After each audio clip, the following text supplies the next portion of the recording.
All right, and we are live. Welcome back to another episode here of the Endless Report. My name is Tony, your host, as always. Here we are on episode 23 today of the Endless Report.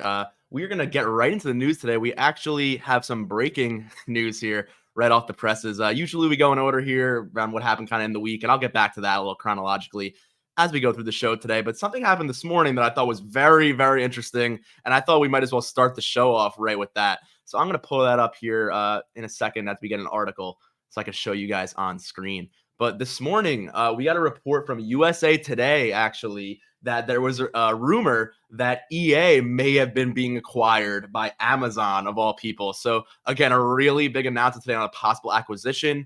Then again, the more we look into it, it seems like this may not have too much weight to it here. We're going to have to find out. But as we see in the article here, as you can see on screen, earlier today, USA Today reported that Amazon may be in the looks of purchasing EA outright.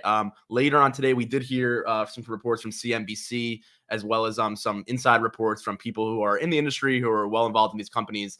And the reporters from CNBC basically stated that, no, this may not exactly be the case. We're not sure we can verify this USA Today report. And later on in the day, USA Today themselves did come back out and actually retract this report that Electronic Arts would be purchased by Amazon. So again, the journalist behind that article also expressed doubt over that accuracy. So again, a rumor here to be taken with a grain of salt, a large grain of salt probably, but then again, a very big rumor just to spew out like that without, any evidence. There must be something here that maybe led to this being said, that a journalist would put this out right. I'm not sure why someone will make this big of a claim, and it will be published by USA Today of all sources without some sort of credence or some sort of conversation there on a higher level within these companies that may have led to this rumor. So again, there's no concrete information here. The report has been retracted. But this morning, seeing on general news here, I was seeing on NBC, USA Today, things that weren't even in the gaming sphere. I saw this report and I went, whoa, that's got to be something. So definitely something to look out for there. I'm not sure exactly. Again, we've heard this rumor. Not sure exactly how much credence I can give to this either way, but I do think it's definitely worth reporting regardless of that retraction. The idea that Amazon, again, probably one of the biggest companies in the world here, could then acquire EA, another monolithic company in the gaming sphere. Again, we've seen acquisitions of this scale with Microsoft, with Activision, with Bethesda, things that have happened in the past, but this would be something I really think is almost unprecedented. I mean, we said this last week talking about Embracer Group. I feel like I'm saying this every week with new unprecedented deals, but every week the stakes get higher and we see more and more companies investing in gaming that you really wouldn't expect. And I wouldn't doubt Amazon, has this avenue here. We've seen their investments in gaming in the past, some for better, some for worse here.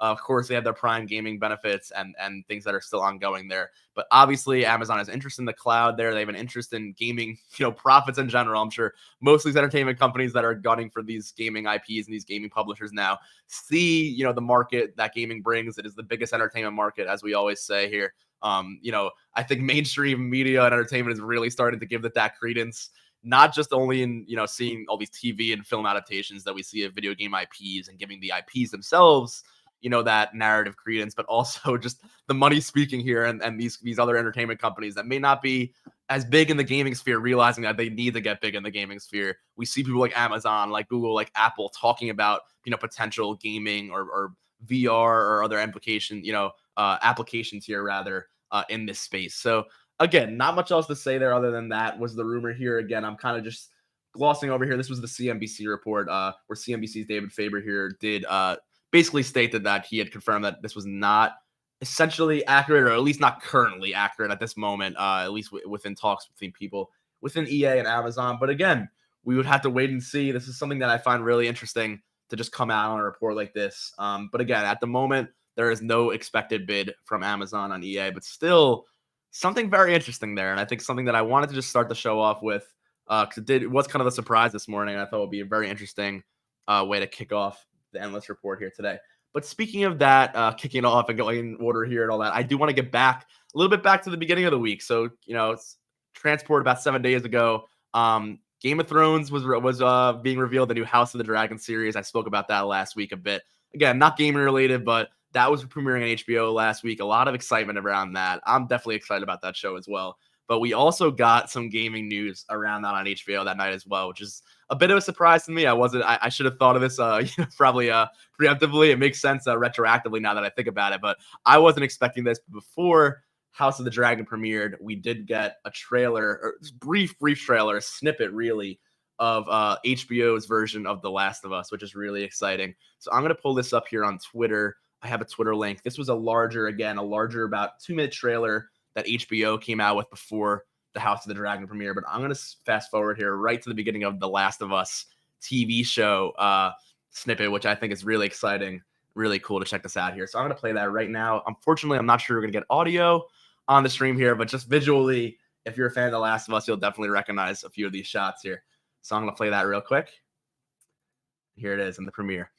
So you see Joel and Ellie here, Pedro Pascal, of course, playing Joel here, and some more footage here. Again, a few famous scenes. You see Joel in the original scene of the series. Again, I won't spoil anything for The Last of Us here. I don't want to get anything into that, but you see Bill probably. I don't want to. Again, I'm not even going to say characters' names here. I don't want to spoil anything for anyone who hasn't played The Last of Us or is planning on watching The Last of Us, because honestly, it is that much worth just getting into the story that way. But I'm gonna pull this away now just to not even get into that. I was thinking about describing what I've seen there, but everything you can see there, if you're a fan of The Last of Us, you already know is footage from earlier parts of the game. It seems like they're very, very, very much being very, accurate to the game there, and seems like they're spot on with, scene for scene there. That intro there, you see the intro scene of the game in that trailer. I won't say what it was or what the implications of that were, of course, as I'm saying here. But again, really, really exciting as a fan of The Last of Us. I mean, I think about it now, which is so crazy to think about. I'm going to be 23 years old. And when I first played The Last of Us, I was about 13, 14 years old.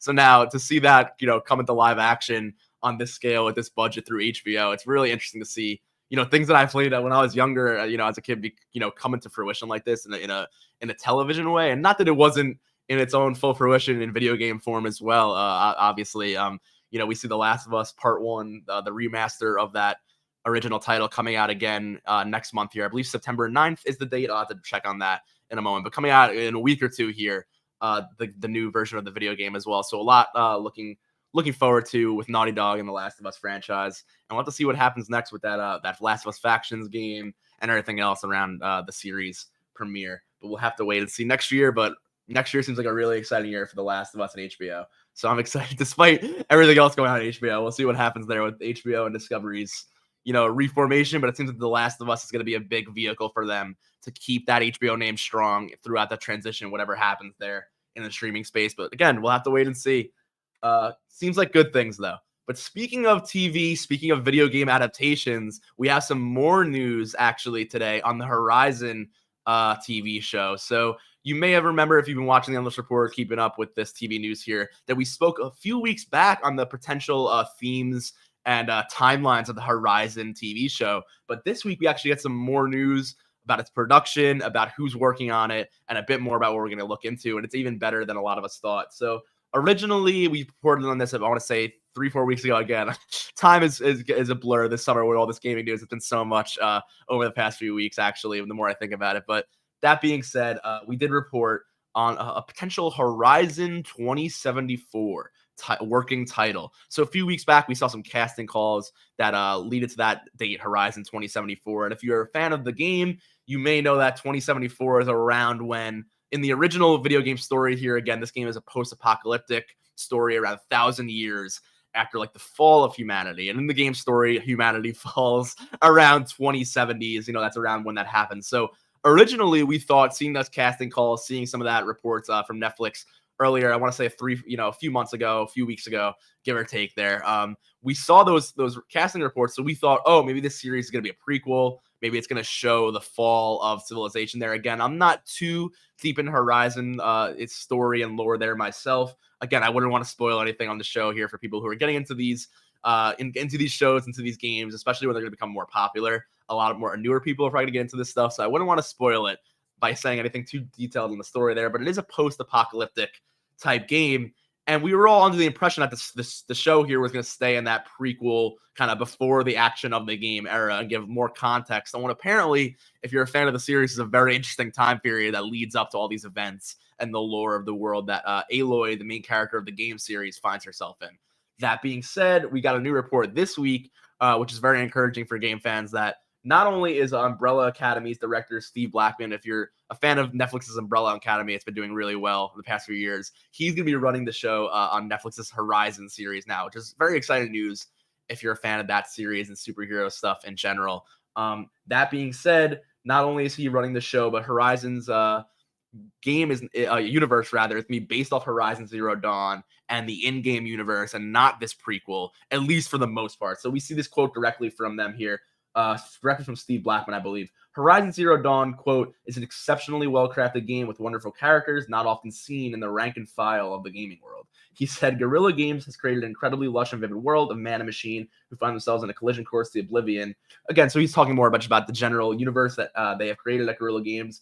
But he says, suffice it to say, yes, Aloy will be a main character in our story, and him and his writing partner, Michelle Lovretta, are thrilled to expand this remarkable IP into a series for all types of viewers. So there it is directly, that it's not just going to be a prequel series. We get new information here. This is directly going to follow the events of the game, which is very exciting, I think, because if you're aware of the events of the game, there's these giant mech-like dinosaur robot creatures. There's a lot of action going on. There's very lush and vivid environments. So to see after that, seeing that Last of Us trailer and how great it looks like they're adapting that game to live action, to see Sony investing all this money in all these live action projects, I'm very interested to see how this Horizon show is going to look, knowing that we're going to get these huge combat sequences. I mean, look at what we're seeing with Game of Thrones right now, with dragons and these large creatures being back.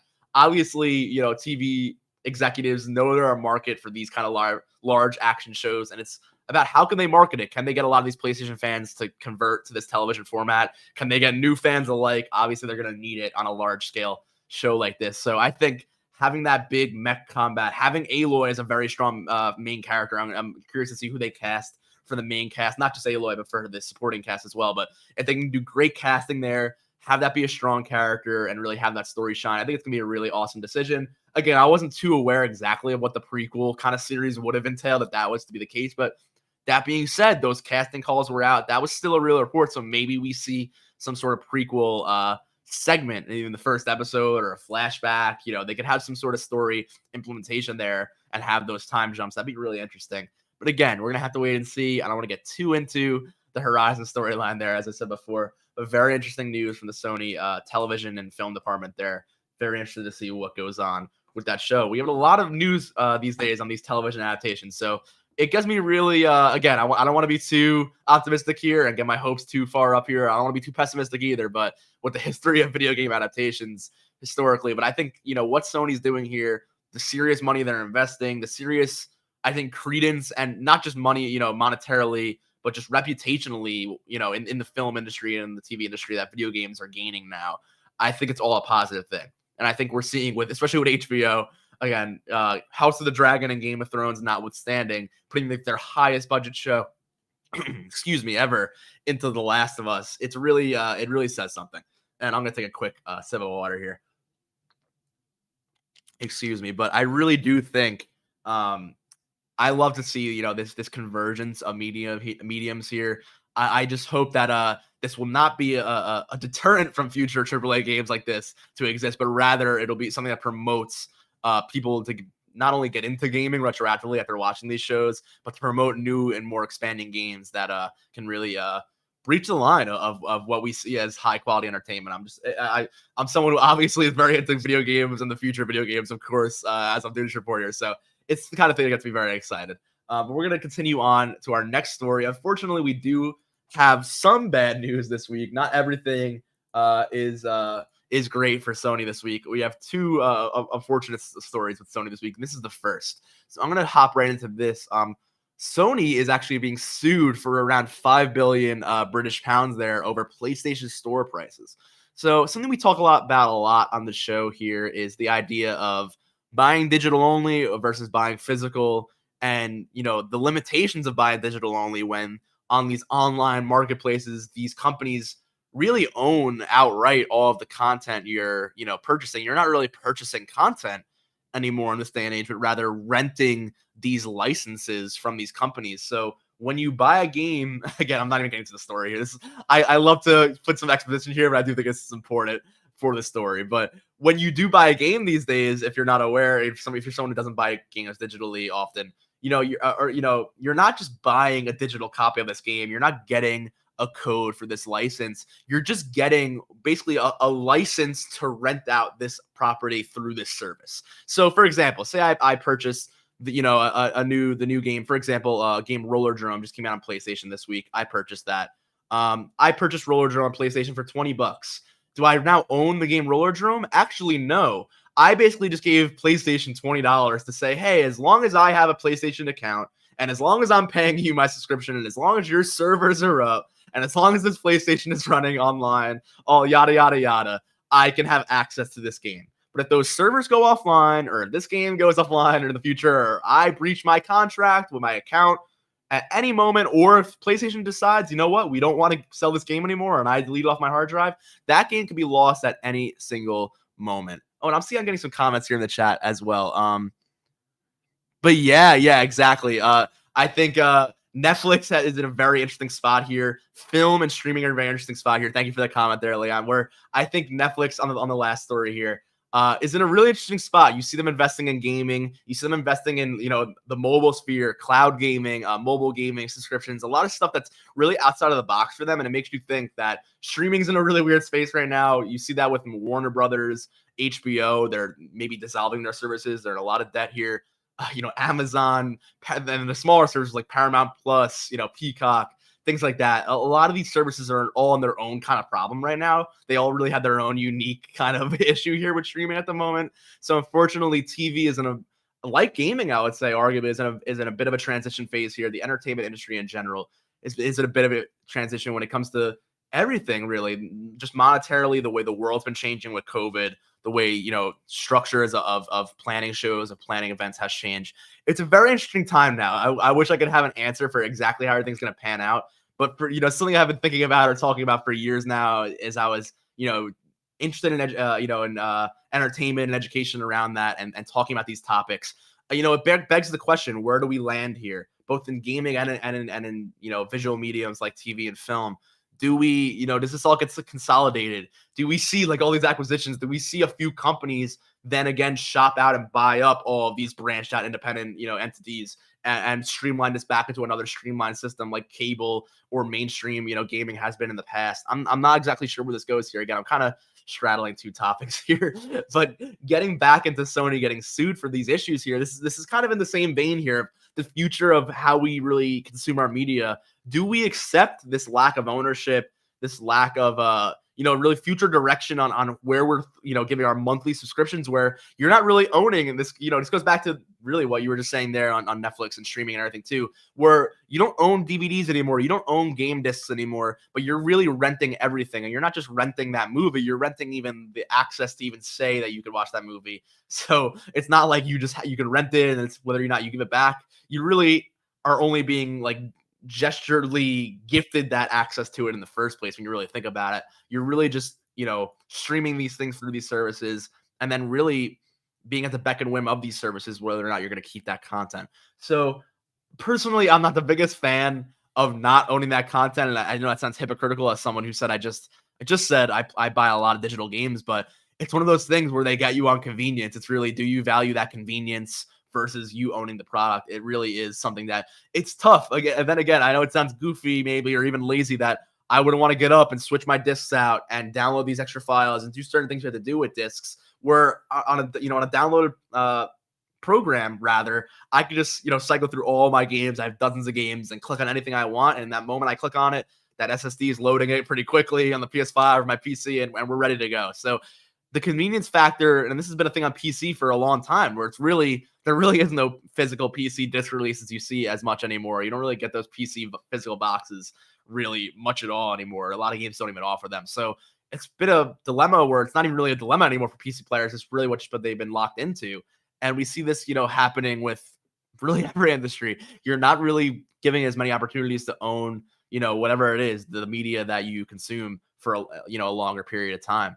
But it remains to be seen what happens here with this Sony lawsuit. Again, basically all that happened here, not even really getting into the story, getting into the story now, basically what happened is that Sony was sued here by someone in the UK who says it's been abusing this power of having, an outright PlayStation store where they control all the prices. Everything's digital. You can't worry about competition or prices going down because of, competition, because Sony has that monopoly essentially of their storefront where you cannot purchase a PlayStation game anywhere else but directly from them, and that holds them to control, the asset. And you could say the same thing about Nintendo probably as well, who controls, everything on their store and never lowers their prices. That probably have a similar argument there, in a similar vein. But again, this is going through a UK court. It's around 5 billion. I want to say pounds there. Again, around a little under, 5 billion US dollars there. And that's pretty much all of that story. We'll have to see what happens there. I'm not sure Sony's going to lose that lawsuit. I think they'll probably have a really good, legal team there and will be able to justify how they price things. But maybe, they win some leeway here. The prosecution, maybe they do force Sony to change the way they monetize things a bit. That would be very interesting. I'd be happy to see, excuse me, something positive. But again, we'll have to see what happens there. Just checking the comments here again. One moment. Um, yeah, agreed. Exactly. And I think music, thank you for that comment. It's such a really great parallel because the music industry, it's probably, unfortunately for the artists and for the creators of music, probably have it the worst in terms of how these things are structured here in the distribution of this media. Again, we can talk about the Spotify model and how artists now are basically forced, and not that it's, you are a musician, but basically forced to tour because, their albums, they're not making money off of album sales and streaming sales as much as they used to in the past. The top charts really don't work the same anymore. Streaming sales are literally paying, what's the phrase here? Fragments of a penny per stream. It's really not the same, business model there where you could just, I'm getting on the radio or I'm getting listens and I'm going to get, record sales. People aren't buying records the way they used to. I'm someone who does buy vinyl from time to time. I'm looking to get a new record player because I love the idea of that physical media. As I've been saying before, I do like the idea of owning some media. But then again, I have a Spotify subscription myself. There's a ton of music I stream from artists that probably aren't getting the profit that they should because of the way that, again, not just me, but everyone is consuming music these days. It seems, especially the younger generation. So as things like physical media and CDs and vinyl and things like that aren't as popular and they become something that resurges in more of a, I don't want to say niche, but kind of a niche form factor where the people who are buying vinyl are the type of people who are enthusiasts or into the, the sound of the music are getting, that raw file sound, the analog quality of that, not the digital file quality of that music. So unfortunately, in all sects of, what's the word here, in sections of media and entertainment, there are these types of issues in different ways. So I really appreciate those comments there, Leon. Thank you for that comment there. It was something I was kind of thinking of myself in the back of my head, the way it works with the record labels as well. But yeah, it becomes this thing where, corporations and companies are kind of competing for how can they make the most money off of these products, where it's tough for creators to get the best of the deals here. Of course, that's kind of, unfortunately, historically often the case when times where creators or the artists don't really get the most of that, that profit there off of the way it's monetized. So look, I'm always a proponent here of hopefully things can, turn for the better in all these cases here, especially with what's going on with Sony there. Hopefully that, as someone who's a consumer of these products, someone who plays these games, hopefully we can figure out a more fair and ethical way to price games and to get, games into people's hands without the risk of losing things you own or things you've acquired or things you've worked on, especially digitally in these properties. So again, we'll have to see how that goes with the digitalization of things. Maybe things like, and it's almost the boogeyman sometimes when people talk about tech or some, for better or for worse, but things like NFTs, I almost, excuse me, laugh when I say it, but things like that, or, the blockchain, things like that could come with Web3 and the next generation of the internet. Maybe we could find ways to use things like that ethically, so that we can have consumers, people like individuals like myself or other people who are just buying games for themselves, to be able to have that license kind of stamped on, whether it's in a digital way or not, that says I own this, even though it's not a physical product, this clarifies I own this, for my lifetime or whatever it may be. And I can, if I lose the access to this file, I can access it somewhere else, what have you. I do think a system like that will be really great. And something like that we'll probably have to have it legally. Again, maybe something, a lawsuit along these lines could help push something like that forward along legally. But I do think, outside of the realm of just entertainment and video games, some sort of standpoint of digital ownership needs to be established. I think not just in America or in this country, but in the world. I think it's a very big problem now, especially as we move digital and the economy moves digital in a lot of ways with a lot of these industries here. So again, a very big topic there. I got really broad with that, but I do think that it was a really interesting thing to talk on there. Games in the metaverse. Exactly. I think the metaverse and the way things work out there, it can be really interesting how we incorporate not just ownership of our games, the way we represent ourselves in our games, the way we communicate with each other. A lot it remains to be seen here. It's exciting stuff. So yeah, I really appreciate all those comments there. Thanks for that. I think that was a really interesting, discussion there. So I'm gonna continue on here because I'm not monologuing on too much about this stuff, but I find it really, really, really interesting discussion there. So thank you for those comments. But we're gonna move on to something a little more I would say positive and negative at the same time. I don't want. I hate to preface every story here with the positivity or negative, but this is something we were excited about a few weeks ago. Unfortunately, there's a bit of I want to say delay here. We did get news about PlayStation VR. So here you're seeing on the screen now as I threw it up. We thought PlayStation VR 2 was maybe coming this fall. Again, we thought that was kind of iffy. Every time I talked about it, it got farther and farther out with less news, and it seemed like that may not be happening. And here we go. We got this official announcement again. Sorry for all the clutter on Twitter screen here. It's a little clutter with the UI, but we see early 2023 has been confirmed for PlayStation VR 2. So again, we thought maybe in this fall, sometime after God of War Ragnarok, maybe we'd see some sort of showcase around that. Again, we saw a showcase earlier this year, but I've been talking a lot about the show these past few weeks here about maybe another PlayStation showcase. We've been waiting for it. It didn't really happen this summer yet. It's happened historically in September this last year or so with the post kind of COVID way they've been handling it. There are rumors it could happen in a week or two, September 8th, September 9th. We're getting some rumors there. So I'm going to talk about that a little later on in the show here. We'll get back to that in a bit. But let's keep an eye out for what Sony's doing. But that being said, PlayStation VR 2 is delayed here a bit. So we'll see. We're going to say I would say probably February, March. I want to say from early 2023. That sounds about what they would do from that standpoint. But then again, I have no idea. It could be as early as January. It could be as late as April, May. I have no idea here. But it's coming early 2023. We had that confirmation. Hopefully, no more delays than that. I don't think so. I believe we did get another report as well on top of this. I won't pull it up because it's very short aside here, article wise. But we did get a report that we will get some PSVR gameplay or at least a hands-on booth at Tokyo Game Show later this fall as well. So I believe that's in October. We'll look out for that as well. But I believe they're going to show Resident Evil 7 or even Resident Evil Village, rather 8 at that is 7. I'm thinking here. Is that 7 or 8 here? They have that VIII naming scheme for Village. I think it might be 8 with Resident Evil there. But they're going to be showing the VR version of that game at Tokyo Game Show, which would be very interesting. It'll be cool to see that. People get the hands-on impressions. You'll be able to hear people discuss that, in-game stuff. So I'm curious to see.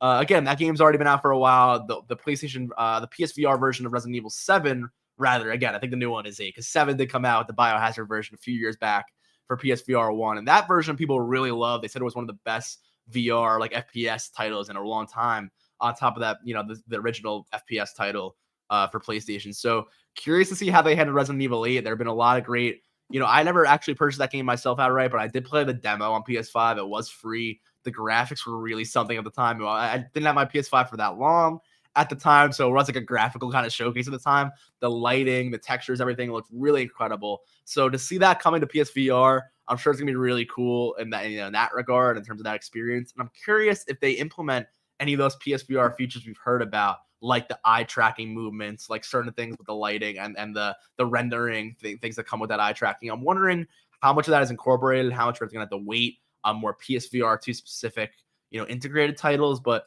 that's coming very soon. It'll be very interesting and a lot to look out for with PSVR there, especially with Sony in general. I'm gonna get back to that in a bit, so I'm not gonna jump too deep into that discussion because I want to keep going here.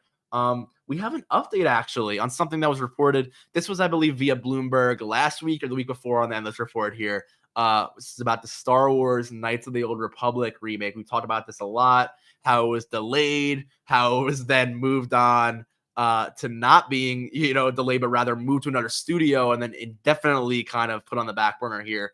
We now get confirmation here again from Jason Schreier here at Bloomberg that it is officially moving to Saber Interactive Studios. So this game was being handled by Aspire Media, who you may know from some other, who helped along with some other remakes of other older Jedi titles, Star Wars Jedi series, if you remember the older series from the PS2 kind of 360 era.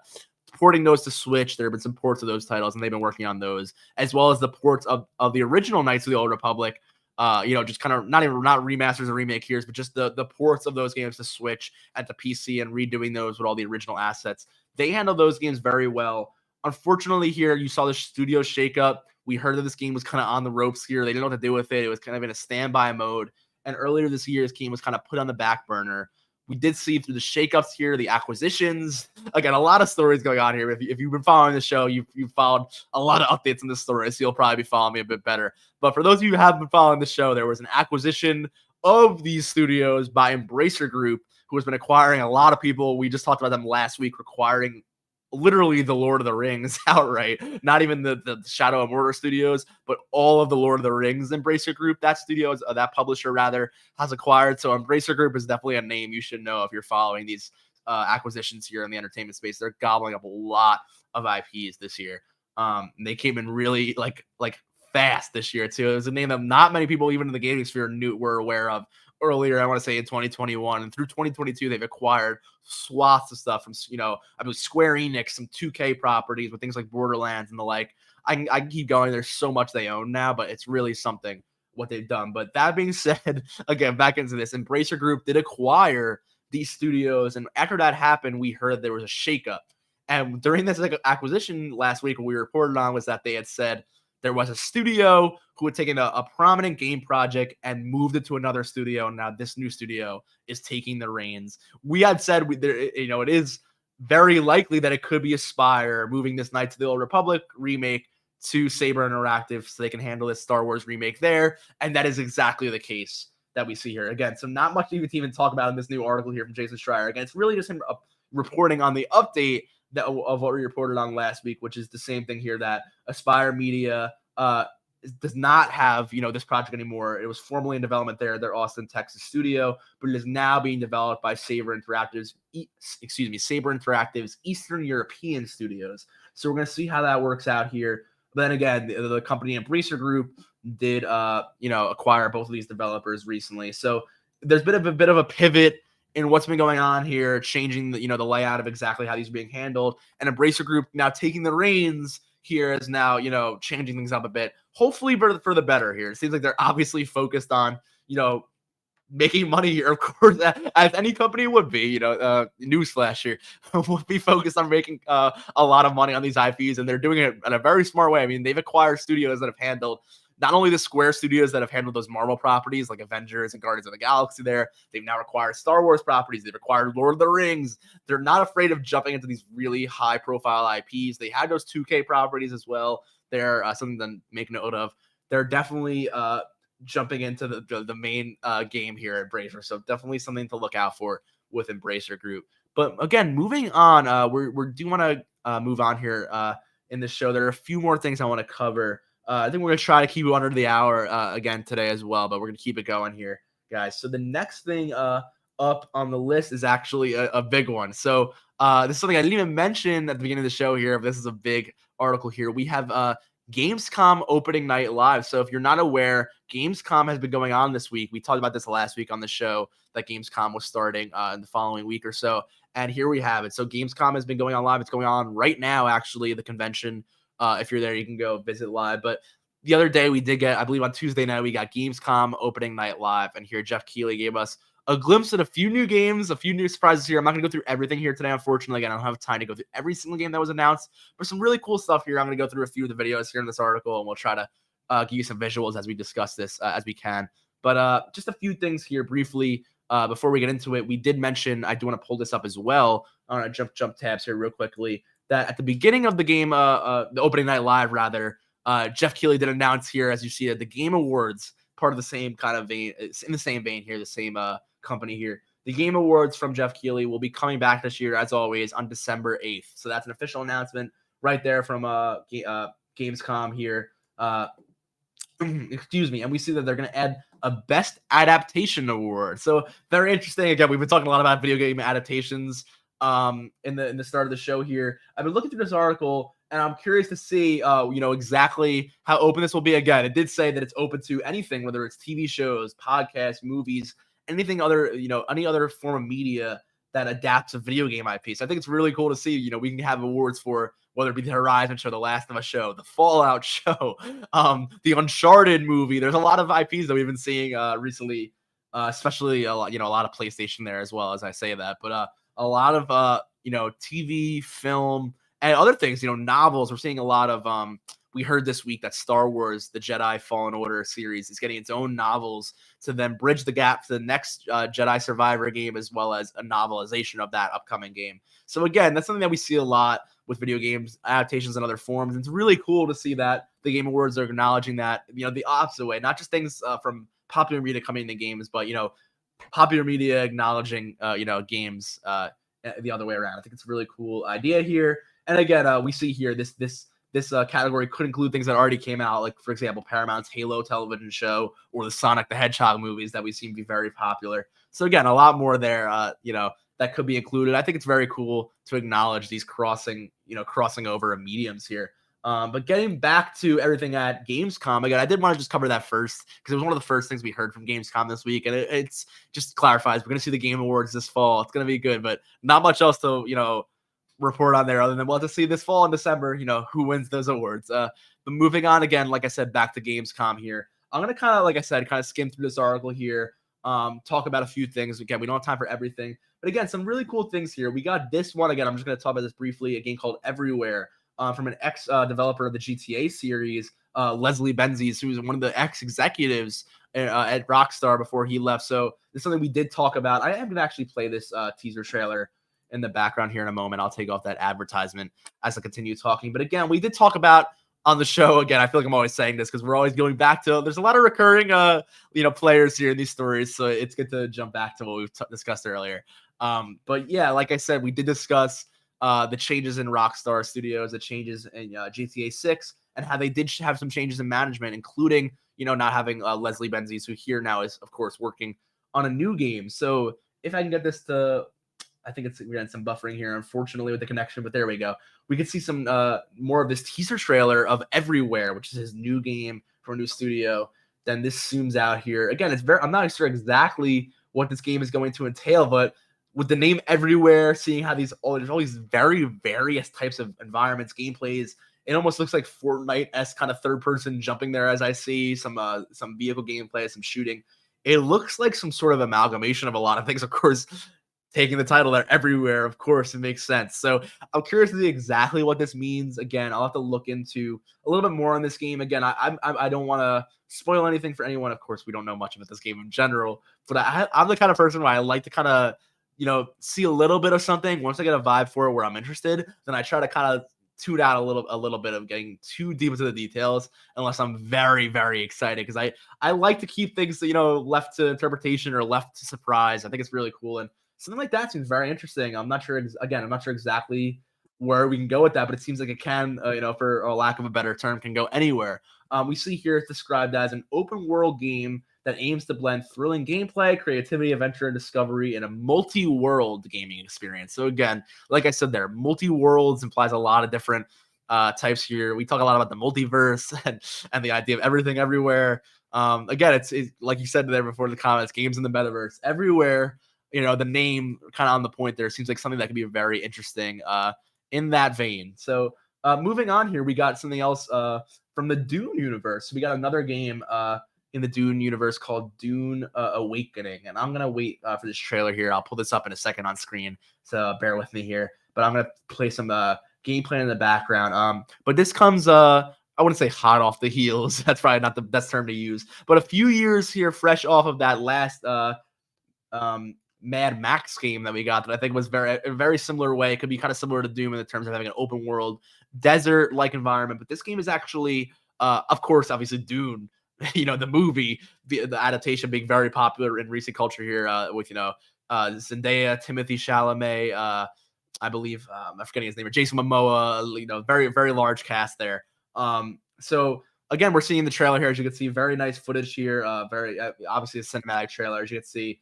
But we're hearing this is an open world MMO like game. So very interestingly, you can see this kind of a unfortunately, I hate to say it, I'll show my lack of knowledge here. I'm not the biggest Dune fan. I have not seen Dune yet. I've heard from a lot of friends that that are into Dune. It's very interesting. But here we see the big, I believe it's the sandworm in Dune. Forgive me if I'm mistaking that. It seems like there could be a lot going on here. We also saw that very that big mech human like structure there. So it seems like a really cool, rich universe for some MMO gameplay. Again, nothing more than a cinematic here. This trailer, but a really cool IP. It's cool to see Dune heading into the gaming sphere. Oh, it looks like he's gonna jump. It looks like, oh, okay, here we go. So pretty cool trailer here. You see the worm come up here. Looks like he's about to go into one-on-one combat here. I'm not sure how that's going to work out for him, but we'll have to see, in the game how these storylines progress. Again, I'm not too familiar with Dune there, but I think it's a really cool trailer. I love the aesthetic of Dune. I'm a very much a sci-fi person, so it's one of those things where I'm like, oh, I really need to get into Dune. I'm surprised I haven't at this point, but really cool there. It seems like a really cool trailer. Again, like I said, an open world survival MMO. So we'll have to wait and see how that one excuse me, pans out. But it looks like a really cool game. I'm excited. That's coming out, I believe, for PS5, Series X, PC.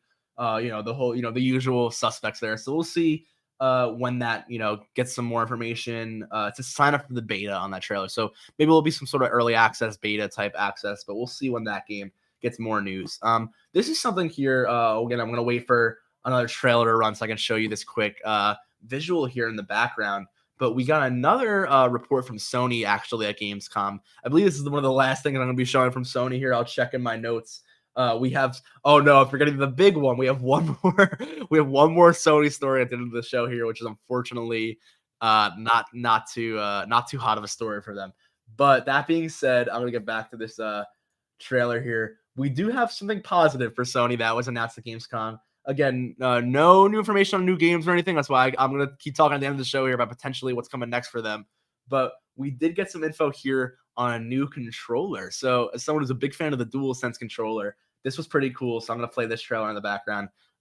If you're aware, Pro controllers are definitely a very popular concept. Xbox has had its Pro controller, I believe, since the Xbox One days, with the Series X as well. The Xbox Pro controller has adjustable thumbsticks, different trigger with, programmable different, control schemes for different games. And here we see the answer to that, where Sony is finally coming out with their own version of a Pro controller. You usually would have to rely on companies like Scuf, who is a third-party company who makes custom controllers, to get something like this for PlayStation. But here we have an official controller from Sony called the DualSense Edge, as you just saw there. And again, unfortunately, this ad was playing. I was going to see if I could replay that real quick, but I'm gonna have to sit through another like 5-minute ad here, unfortunately, with this video player. But that being said, again, I'll see if I can get another visual for that real quick as I continue talking about this.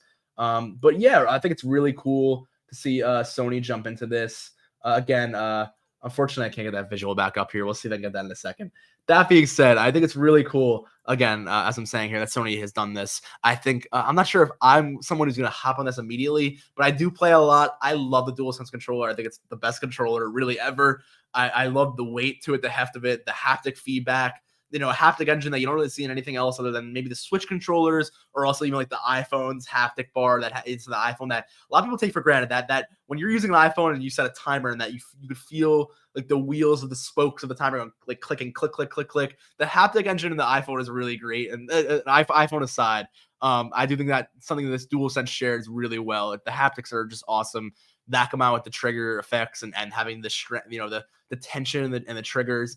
It creates some really, really cool gameplay moments. And there's games that I really feel like wouldn't even have the same charm on any level if they didn't have the DualSense features. Games, of course, like Astro that came out with, that basically show off the DualSense controller with PlayStation, but games that recently came out as well that are also on PC, games like Stray, the cat game. If you've heard of Stray, we've shown some footage on the show, I believe, in the past, where the cat is purring, and like there are things that in the controller, it sounds kind of goofy, but that game is built on so much of that atmosphere and on that cozy feel of kind of being the cat in that game. And if you don't have that haptic feedback, I really feel like I would have been bored with that game so much quicker than without having like that tactile feel. That's something that they've been really emphasizing with the new Last of Us remake, which is coming out in a few days here. We'll see. They've been talking about, there's a section in the game, I won't spoil much, but there's a section where you could shoot a water gun, the characters, for fun. and you could feel the tension of pumping up the water going on the triggers, and it gets tighter and tighter, and feeling the way you could feel the water almost jostling around in your palms as you're holding a controller. They've programmed that feeling of that into the haptics. It sounds kind of goofy as I describe it. Again, as I'm doing here, making the hand gestures, it is kind of goofy. But when you're playing games, that immersion factor is really, really interesting. Again, I agree here. I'm seeing the comments here. I love the Xbox controller layout as well. That being said, that was one of my only gripes, I would say, with the past Dual Shocks from PlayStation. I love, I love PlayStation. I'm a PlayStation player, obviously, at the moment. That being said, the Xbox controller has had a really nice ergonomic design. I have one right here, actually, on my desk. I always have this just in case I have to test out or something, or a demo. I don't really game with this much often at all, actually. But this is the Series X controller. I actually really love the feel of these controllers. I think they're great. But then again, I really don't pick this up that much, to be honest, because I really do love what the DualSense has done here, as you can see on screen, where they kind of took the Xbox design from years past and really learned from those ergonomics, applied a lot of that same logic here to the new DualSense. And that's why it kind of was like, you took everything I loved about the DualShock. You kept that touchpad, which for better or for worse, was, very, symbolic of the DualShock 4. And you took all of that and you basically put it into an Xbox shell and added that heft, that weight to it, those haptics. It really something else. And I think it, for me, put it on top of this Xbox controller at this point. I love this controller. It's very lightweight. The haptic, I mean, not the haptics, just the tactile feel, the grip on it. I love it. There are a few things that the DualSense base doesn't have, like this really grippy texture here on the back that I think is really good, especially when, like, if you, I don't know, I usually don't get like this, but a lot of people do, where you get like really sweaty hands. There are times where it's happened to me, once or twice in the past, where all of a sudden I'm like, man, my hands are really clamming up here. It's great to have a grip on the controller, so I do appreciate that. And what's happening here with the DualSense Edge is they're really taking some notes from not only the Xbox controller, standing out right like this, but the Xbox Pro controller, who has a lot of those features, has those nice little tactile adjustments, has those things like being able to remove the thumbsticks. Again, these concave thumbsticks on the DualSense. Again, something that Sony kind of took from Xbox's wheelhouse there, where they used to have the concave, if I'm saying that correctly, the pushing out, domed thumbsticks in the past. So again, those are going to be interchangeable. There's a lot of options here, a lot of options on your play styles. There's those back paddle switches where they had an attachment for that on PlayStation 4. Excuse me, they have not been selling that attachment on PlayStation 5. And this is kind of a mouthful here, so I'm going to take a sip of water in a second here. But yeah, I think it's something that's really, really cool here. I may pick one of these up. We'll see. I'm thinking I actually really like the white on black color scheme. I think it'd be really cool sometimes. I really like how it works here. Actually, at first I thought it was a little strange and a little, too much like the default DualSense. But the more I look at it, I actually really like the white on black there. And I think it plays with their blue, the blue LEDs and everything as well. But maybe I'll wait and see if there's some other color schemes as well. I would love to have a black DualSense controller. I just think it looks really nice, the blacked out color scheme there on the one that they've released recently. I have one of the purple ones, actually. I find that really cool too as well. It's my favorite colors. So I think the DualSense is a really nice looking controller. I would wait to see if there's some more options on colors and stuff like that, especially if you're spending like upwards of $100, because these Pro controllers, I should have mentioned, go for quite a pretty penny. Even the default DualSense controllers, if you're not aware, it can be like 60, 70 bucks these days, like games. So the Pro controllers are even more steeper, around 100, I say 120-ish. They can be almost double the price. So definitely, if I'm investing in that, I want to see if there's like other options first. I'd like to get the one that, speaks to me the most color wise. But excuse me. That being said, I do think that's a cool announcement from Sony. Again, it seems like they're kind of, and you'll see in a second why I say this here.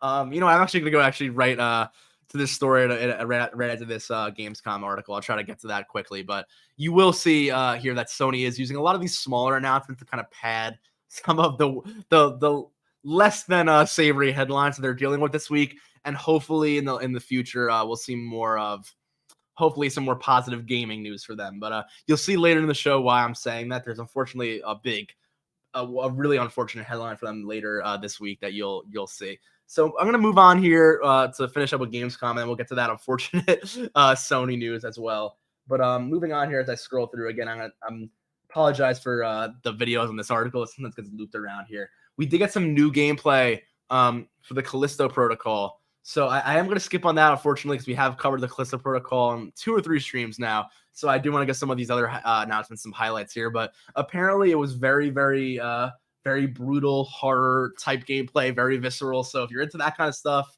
definitely go check that out. But again, there was some more gameplay from that.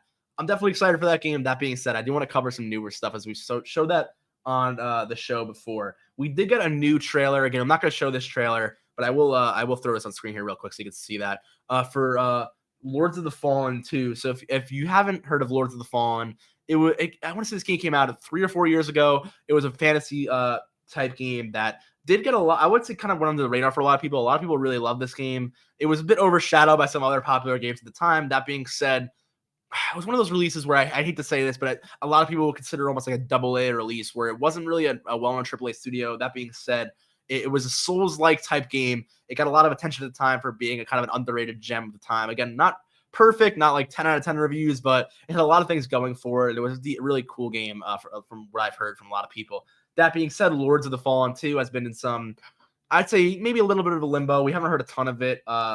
Given development struggles with every game really these days. I'm not going to single it out as having any particular issues or anything that I would know of. But again, it's something we haven't heard of in a while. We've heard 2023 as a target, but now we see here at Gamescom it's actually gotten a new title. So I thought it'd be worth mentioning that it's just going to be called The Lords of the Fallen and nothing else. So we got a new title and a new trailer. So kind of interesting. The original game was just Lords of the Fallen. This is now going to be The Lords of the Fallen instead of Lords of the Fallen 2. So kind of interesting to just add a to the sequel. Maybe it's kind of a soft reboot or maybe kind of ignoring the first game of it. I'm not sure exactly what the plan is there. Again, I haven't played this game myself, but I do want to briefly mention that as well as we continue on with the Gamescom announcements here. We heard some more on a few other games here. One game I did want to mention briefly too is Moving Out 2. That was a game you might want to look up if you've seen Moving Out before. It looks like again, I haven't played that game before. It looks like a top-down overhead. I'll show you a quick screenshot here in the article just so you can see that again. I'm not going to play the trailer there as we have a lot to get through today, but that game looks really interesting as well. I just wanted to note that really quickly. But we also do get, which I will play this in the background briefly because it is an update on our last story on this. We do get another update here on Hogwarts Legacy. So this was something that we did see, of course, a few weeks back get delayed to 2023. I believe it was February 2023 is the new month. We're getting this game, but we did get a new trailer on top of that as well. So from Warner Brothers Games, from Sony here, they did have a presence at Gamescom a bit, but again, it seems like they're saving some heavy hitters for the next Sony conference. We're seeing a lot of the smaller stuff, things we've heard, not smaller here really with Hogwarts, but things we've heard about already.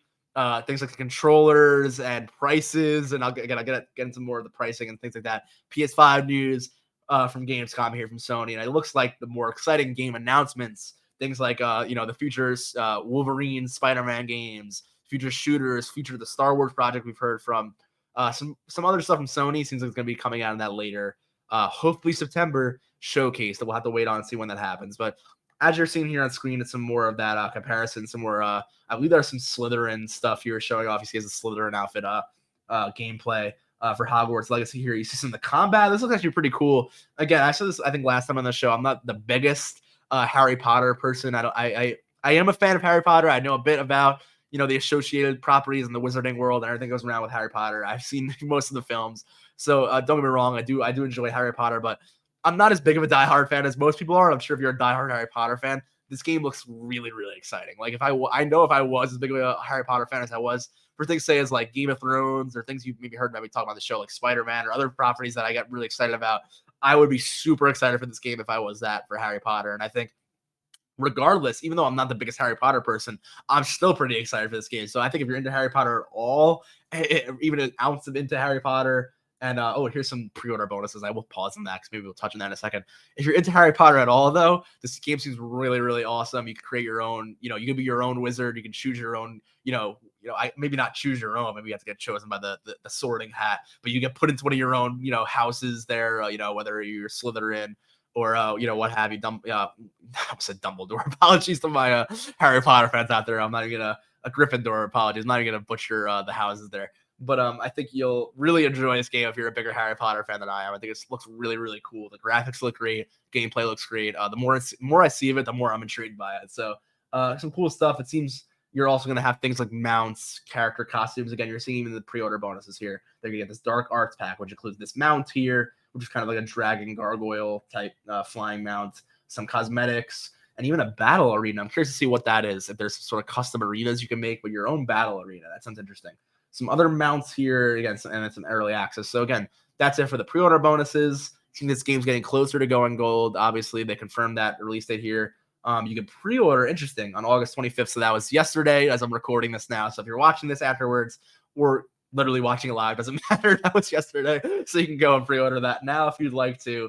But then again, February 10th is the correct date. So February 2023, we'll see that. Looking very cool. I actually really like the box art here. It reminds me a bit of Skyrim, actually, with some of this like this deluxe edition branding here. The font, some of that reminds me a bit of that kind of the way that UI was kind of formatted in the past. But this is coming out on everything, I believe. PS5, Series X, PC.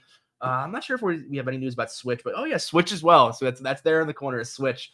So good to know. It'll be very interesting to see the future on that Hogwarts game. But speaking of more games, I do want to continue and kind of wrap up here with the rest of what was shown at Gamescom. Again, not the biggest Gamescom opening nights live conference, but there were a few more things. We did get a trailer for what we talked about a few weeks ago. I don't believe I used an article on this, but I did briefly mention this. There was a leak for a new Tales of the Borderlands game from Telltale. Again, very interesting. I don't want to get too into that as I'm not the biggest Borderlands guy myself either. I have played the mainline games. I haven't played the last Tales from the Borderlands, so I'm not caught up on that story or on the Telltale series. So I don't want to do any disservice by trying to jump too deep into that story. But I will say, if you're a fan of the Telltale games, they're back into it. They're also doing a game here, which you'll see later on. But I'll mention them both at once. Might as well. They're doing a game on The Expanse, the TV show. So they're doing a Telltale version of that, where you can make decisions in that world. I love Telltale games. I love the idea of the branching narratives and decisions really having major consequences. I was definitely a fan of some of the older Telltale games. I played a few of them. I played The Walking Dead, of course, the originals, which is really what got Telltale on the map there. Of course, played the Batman when I played the Game of Thrones one. Again, a lot of like popular IPs, but I should get into some of the more Telltale exclusive, like The Wolf Among Us, which is Telltale's IP. They have some really, really great games throughout their studio's history. Again, there's been some shakeups. Telltale has changed over time. They kind of went to the wayside and came back, but still, I think they still really make these awesome quality narrative games. I love what they do. So really cool to see that. We'll see what comes out of these new Telltale titles. Again, we get more information on Dying Light 2 getting an expansion here. Again, I'm just going through the article of the announcements here, as there was a lot of announcements. Some that I thought were more, newsworthy than others, but I'm kind of just going through this along with you guys. This one I thought was really cool. Again, I'm not going to go too deep into this gameplay, but we talked a lot about Skull and Bones on the channel. That's a game that actually, I wish I had it next to me, but that's on the cover of Game Informer this month as well. I got that issue as well. I have the Game Informer magazines. But that was this month's one of their Ubisoft's bigger marketed games before we get all that Assassin's Creed Infinity news. It's coming up really soon. We're talking about it on the show very soon, that Assassin's Creed Infinity news. That being said, Ubisoft has been really promoting Skull and Bones, which again is their pirate game built on that Assassin's Creed engine with the pirate physics from Assassin's Creed 3, Black Flag, and what have you.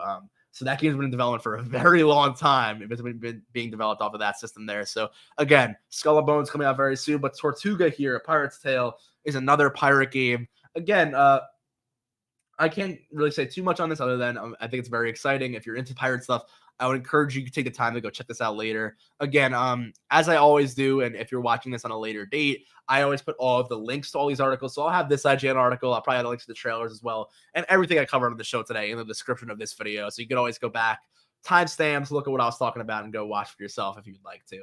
But I'm going to continue going on. As I said, there's a lot to cover here. There was another, excuse me, apologies there. There's another announcement here for Marauders, which is an early access game. It's a tactical first-person shooter. Again, I know I'm going pretty fast here, but as I always do with these conference articles, and when there's like 30 announcements, I got to just kind of go off the list here. I didn't want to cover things that I think are notable or kind of fresh here. But we did get some more news on Sonic Frontiers, actually. So we did talk about this a lot on the show. I will briefly just show this. I won't play the trailer, but Sonic Frontiers is officially confirmed for November. And funny enough, it was confirmed for November 8th, which this was a rumor. The past few days, I heard there was a rumor Sonic was going to be November 8th, which, funny enough, God of War Ragnarok, one of the most anticipated releases of this fall, is November 9th, which I believe is a Friday. So Sonic has taken the choice of, I'm not sure if they were directly aware of this when they made this decision, to directly compete with God of War. That'll be a kind of interesting thing that I've seen some kind of jokes and picture like memes on the internet, people having like Sonic and Kratos from God of War kind of facing off. So kind of a funny scenario that has some very highly anticipated, heavy, serious game of God of War there. Not that Sonic isn't serious. Not that we have to, insult Sonic here. I think we should take Sonic pretty serious. I'm sure a lot of people do. I'm very excited. People are very excited for the Sonic game as well. But very interesting to see those two kind of different IPs go head to head like that. Obviously, you're just kidding around here, but very cool to see that game get a final release date, get some clarification on that. I'm getting a note from the audience that we may not getting audio. I'm wondering if you guys are getting audio now. I apologize for that. I'm not sure why that wasn't going through. I've reset my microphone here. Let me know if you could hear me now on the audio. I think I'm feeding through. I'm hearing myself in my headphones here. So I'm not sure what happened there. I apologize if I cut off. That's a bummer if I was cut off for a whole minute, section here. So I will reiterate what I was talking about. I believe whenever that might have been cut out or whenever that mic was reset, I'm not sure, but I believe, you were hearing me beforehand as we covered. I'll go through my links here. The PlayStation stories of the PlayStation price increase. Again, that's what I was just talking about. Unfortunately, I believe we had some audio cuts here. I apologize, guys, that wasn't recorded. I'm not going to go through another 20 minutes of monologuing here on that. All I will say, as you were seeing on the screen, is that unfortunately, yes, the PlayStation 5 has gone up by around about about $50 US across the board here. So as you can see in euros, it's around a $50 price increase from about 500 to 550. Similarly, from about 400 to 450 on the PS5 digital side of things. And that's about it. Again, I was discussing that for a bit, the implications about that. Unfortunately, we did have some audio cutting out here. You may have missed that. Beforehand, we were talking about everything announced at the Gamescom showcase, which you definitely, I'm sure my mic was on for that. I'm sorry about the audio cut there, guys. I'll go back and I'll see what was cut out, and hopefully we get some timestamps there and some supplementation.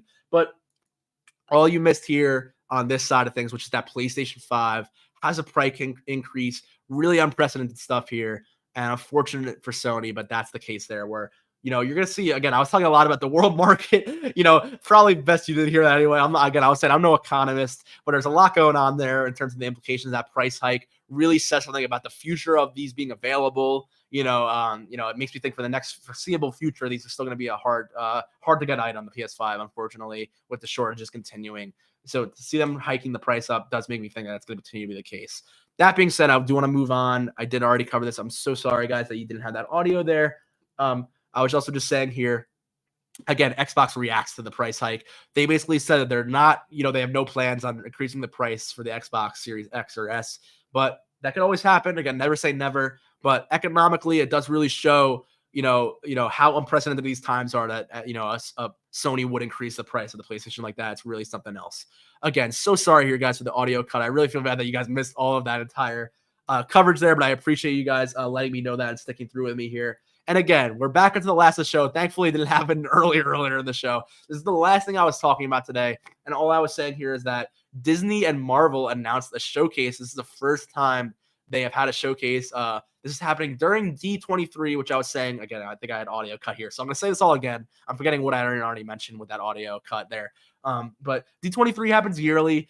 Usually it covers a lot around Disney, and not just rarely ever gaming, because that hasn't really been an element of the past. It's usually been on Disney parks, Disney entertainment news, whether it's the Marvel and Star Wars properties or their other properties. I'm probably gonna see more on like Disney Plus, like TV shows, some more on Star Wars and Marvel pipelines they have there for the next 5 years. I'm sure you get some of that as well in terms of what's being updated for the TV side of things. But that being said, during D23 they're gonna have an exclusive dedicated gaming show for Marvel and Disney games, which is really exciting.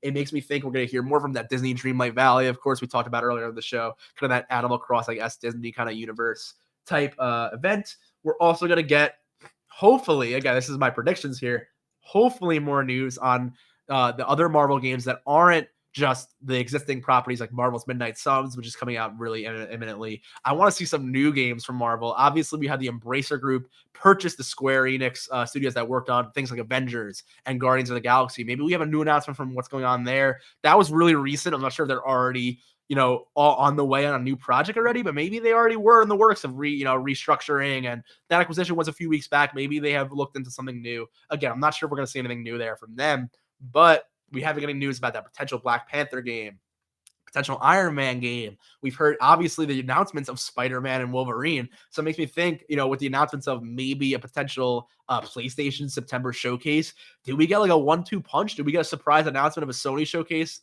next week? It could happen. I've been saying it since like mid-August. I've been waiting like any week now, guys. I think you've heard me on this show saying, since early August, any week we can get one of those Sony drops where it's like, hey, it's Friday, but like, hey, on Tuesday, we're going to have the biggest show of the year. So tune in. Like, they love to do that where it's like a couple days ahead. And they'll say, hey, here we go, 1 p.m. Tuesday. It's our fall showcase, our Sony State of Play or PlayStation State of Play, whatever they may have. I think it's happening in September. Everyone in the industry has been pointing towards September. God of War Ragnarok's right around the corner.